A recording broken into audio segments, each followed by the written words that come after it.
Amy Robach and TJ Holmes detail secretly overcoming ugliness 1 year ago when others tried to attack them. Going through darkness gives you the perspective of how great it feels to be in the light, Robach said on her joint podcast with Holmes. Amy Robach and TJ Holmes are reflecting on their noteworthy past year.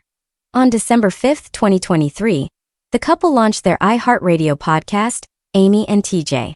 It was news that came several months after people confirmed that they would not be returning to their roles at ABC News and GMA3 amid their relationship, which first made headlines in November 2020.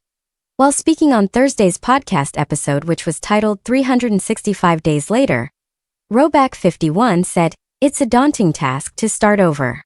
I think back to last December 5th and there were tears, there were fears. I was scared and excited all at once," she said.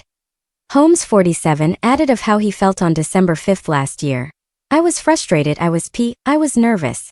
That became fear later, but it wasn't a celebratory day at the time. Because we learned that there are still forces out there who are after us no matter what we do.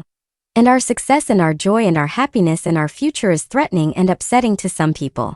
The broadcaster said it was a big day for us a year ago, telling the podcast that others chose to try to attack us on that day, even. "That's my honest answer," Holmes shared. "That's how I was that day. We had family stuff going on because of it. That was some ugliness on December 5th last year. And nobody will ever know and we will never reveal.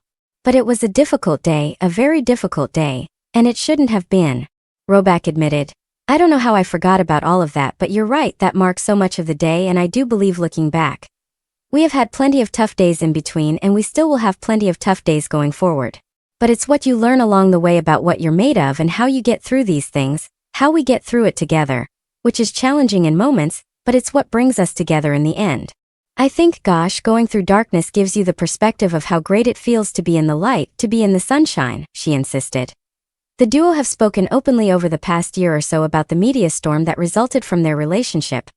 Robach and Holmes have both clarified that it did not overlap at all with their prior marriages to Andrew Shue and Marilee Fiebig, respectively.